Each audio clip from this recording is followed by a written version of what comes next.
Mirip, Mas. Oke. Terima kasih teman-teman semuanya, kalian sudah melihat video saya di sini.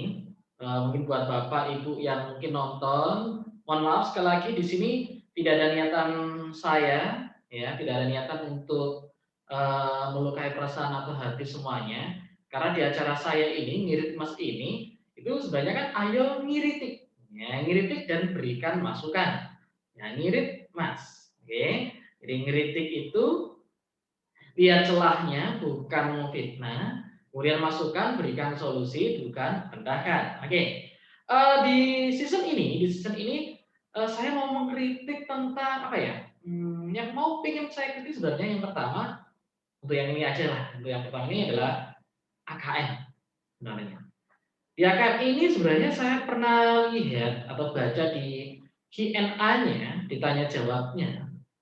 Salah satu tujuannya Q&A ini kalau nggak salah ya, ini kalau salah ya mohon maaf, oke. Mungkin bisa dibenarkan di kolom komentar, tujuan yang sebenarnya itu apa gitu. Mungkin mungkin saja saya salah baca ya. Ya mohon maaf, saya bacanya ya cuma baca sekilas dari Q&A saja, saya tidak baca semuanya. Jadi salah satu tujuannya yang saya tangkap itu menilai, gitu, menilai sekolah.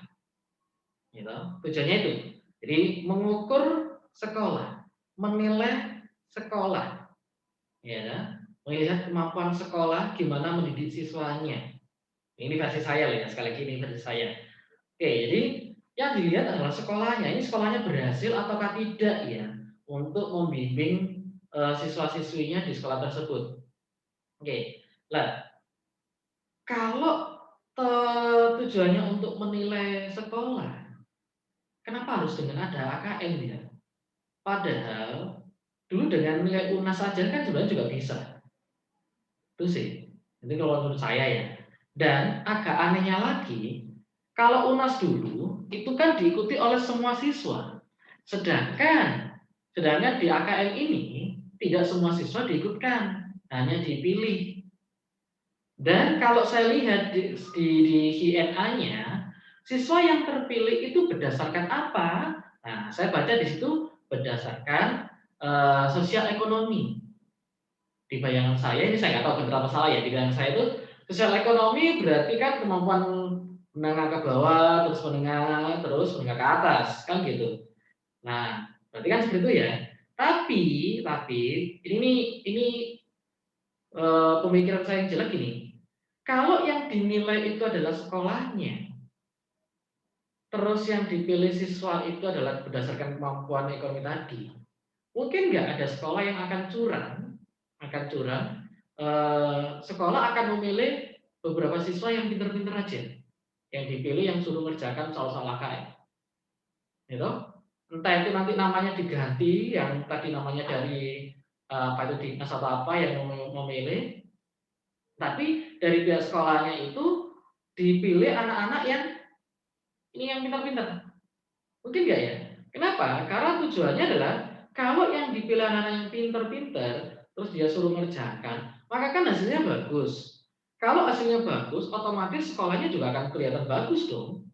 Ya, itu satu. Jelek saya gitu. Terus nggak tahu ya, pemerintah ini atau yang membuat AKN ini ketika sudah menentukan aturan mainnya bahwa yang mengerjakan soal nanti adalah siswa yang dipilih, mereka berpikir nggak bahwa yang tidak terpilih orang tuanya itu pasti tanya, kenapa kok anakku nggak dipilih? Nah, mungkin nggak kepikiran kayak gitu, karena ketika ada orang tua yang tanya seperti itu, guru itu kadang bingung, jawabnya itu bingung. Ini dipilih karena nah, ini takutnya nanti ada orang tua yang berpikiran, waduh anakku nggak pinter ini, ya, nggak dipilih mengerjakan soal KKN di sekolahnya. Nah, seperti kayak gitu, itu ya kan? Perlu diketahui lagi teman-teman di situ, karena tadi tujuan AKM tadi kan adalah menilai atau mengukur sekolah, bukan menilai atau mengukur siswa. Yang saya takutkan adalah kalau yang diukur bukan siswanya, mungkin nggak bakal siswa itu ngerjakan, mungkin nggak ya, siswa itu mengerjakan soal AKM, itu asal-asalan, mungkin nggak? Nah, kalau sudah siswa itu mengerjakan asal-asalan, maka tersebut gimana? Ya pasti jelek dong, kan gitu. Jadi saya sih sekali lagi, nah di sini saya bukan apa-apa ya teman, saya bukan siapa-siapa juga di sini karena saya hanya orang biasa, cuma memperhatikan tentang pendidikan. Jadi saya bergelut di dunia pendidikan, itu selalu memantau, mengikuti perkembangan, terutama adanya perubahan kurikulum. Nah, itu nanti saya akan bahas sendiri tentang kurikulumnya. Ya, dan saya akan berikan solusinya nih nanti. Jadi AKM kan saya sudah jelaskan kritikan saya ya, kritikan-kritikan yang menurut saya itu ganjel banget. Kenapa sih harus ada AKM? Terus kenapa kok AKM itu hanya memilih sebagian saja orang anak siswanya? Kenapa kok nggak semua siswa aja sekalian? Itu. Dan kalau para orang tua tahu dan melihat soal AKM yang sebenarnya lebih susah loh dibandingkan UNAS dulu. Lebih susah AKM daripada UNAS. Jadi kalau ada istilah UNAS diganti AKM, wow, tambah susah, tambah berat. Dan untungnya AKM tidak mempengaruhi yang namanya nilainya itu nggak mempengaruhi nanti buat masuk ke SMP atau ke jenjang berikutnya ke SMA. Untuk nggak ngaruh gitu. Cuman yang bermasalah adalah siswanya dipilih. Oke, siswanya dipilih dan tujuannya bukan untuk mengukur kemampuan siswanya, gitu. Karena tidak ada hubungannya dengan siswa sih. Berapapun nilai yang ada di AKM, nggak ngefek kok dengan nilainya siswa, dengan nilai rapotnya siswa itu nggak ngefek banget.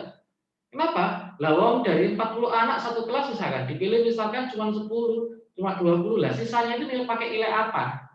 Nah, kan gitu toh. Jadi seperti itu ya untuk yang di AKM untuk ngirit saya atau kritik saya. Jadi kurang pas sebenarnya buat siapapun di atas sana yang berhubungan dengan atau yang berpengaruh tentang AKM, yang mempunyai kebijakan tentang AKM, kok saya rasa eh, kurang pas ya. Kalau memang tujuannya untuk, kalau saya lihat dari soal-soal sebenarnya memang susah-susah sih. Dan kalau memang tujuannya untuk memberikan soal yang susah, ya nggak harus dengan AKM lah. Dengan yang soal standar biasa, sedang, terus susah itu juga sudah cukup kok. Dan kalau hanya untuk mengukur kemampuan sekolah, ya mengukur kemampuan sekolah, itu juga nggak harus dengan AKM juga. Gitu. Misalkan nih, ini saran saya ya. Terserah saran saya ini dipakai atau enggak, ya terserah. Wong. Saya kan cuma asal ngomong aja, dan ini ide saya lah. Diterima atau enggak, ya terserah. Jadi ide saya itu apapun namanya, misalkan UNAS adalah katakanlah dulu UNAS misalnya, itu bisa kok buat mengukur sekolah. Toh juga bisa untuk mengukur kemampuan siswa. Dilihat dari soalnya juga tarafnya juga ada yang mudah, sedang juga susah, sudah mewakili semuanya. Kalau memang harus dihilangkan sebenarnya cukup dengan ujian sekolah saja juga bisa kok untuk mengukur atau menilai sekolah. Tapi syaratnya gini. Ini syaratnya gini ya. Jadi dalam satu kota, katakanlah kota X, itu ada beberapa kecamatan tuh. Kalau bisa, ulangannya atau katakanlah PTS atau PAS akhir semester itu bikin soal yang sama di kota tersebut. Kalau UNAS itu kan luas banget, seluruh Indonesia, gitu. Dan kita nggak usah berpikir satu provinsi, nggak usah, kota saja kecil dulu, kota saja. Kalau seandainya satu kota itu misalkan susah nih, gimana cara bikinnya susah banget? Oke, kotanya dibagi beberapa wilayah deh, ya, X wilayah utara, X wilayah selatan gitu deh. Gitu. Malah bagus lagi misalkan salah satu kota. Maka nanti pemerintah itu akan enak melihatnya. Kota X mengukur kemampuan sekolahnya bagaimana itu bisa. Itu. Loh, nanti kan nggak sama dong kota X dengan kota Y dengan kota Z. Nah, kembali lagi. Kalau ingin dibuat sama lagi, ya kembali lagi ke UNAS lagi dong. UNAS kan juga secara indikatornya juga sama juga, gitu. Tapi sekarang dihapus, diganti AKM, ya sama saja sebenarnya. Ya kan? Cuman kurang pas gitu loh menurut saya kalau di AKM, karena tadi tujuannya untuk siswanya kurang sih. Jadi mereka akan mengerjakan dengan asal-asalan. Tuh, itu kritik saya dan masukan saya. Jadi nggak perlu AKM lah. Ya bapak-bapak, ibu-ibu yang punya kebijakan ini nggak perlu dengan AKM lah, karena ya dihemat lah daripada bikin buku untuk AKM, bikin buku baru lagi, nanti nggak dilanjutkan lagi, eman tuh uangnya, eman banget. Mending uangnya bisa dikasih yang lain. Oke, jadi sekali lagi kritik saya tadi tentang AKM dan masukan saya tadi apa? Masukan saya tadi tidak usah AKM tidak apa-apa, ya ujian sekolah saja, ujian sekolah karena di situ di ujian sekolah itu guru-guru sudah bagus tuh ngasih soalnya yang mudah, sedang, susah. Terus biar enak, biar tahu kemampuan sekolah dan kemampuan si anak juga. Karena kalau ujian sekolah itu atau PAS kayak gitu, itu kan semua siswa mengerjakan. Nah, mending dibikin satu wilayah, kota misalkan. Satu kota itu mempunyai soal yang sama semuanya. Jadi di situ bisa diukur kemampuan siswanya dan kemampuan sekolahnya di kota tersebut. Kalau kepingin loh supaya sama antara kota X dan kota Y, ya sudah bikin satu provinsi dengan model soal yang sama. Itu kan sudah cukup. Karena dulu itu sudah bagus loh. Dengan adanya UNBK itu sebenarnya sudah bagus. Oke? Oke, itu saja kritik saya yang pertama di sesi pertama ini. Bapak Ibu semuanya mohon maaf kalau ada kata-kata saya yang mungkin kurang berkenan atau menyinggung perasaan Bapak Ibu semuanya. Saya minta maaf. Jika ada yang salah mungkin bisa di ini ya, diisi kolom komentarnya salah saya di mana. Saya akan menerima kesalahan saya ada di mana ya. Selainnya dan kalau masukan tadi memang kurang pas, juga usah diterima dan nggak usah diperhatikan. Biarin aja. Oke? Sukses selalu buat semuanya ya.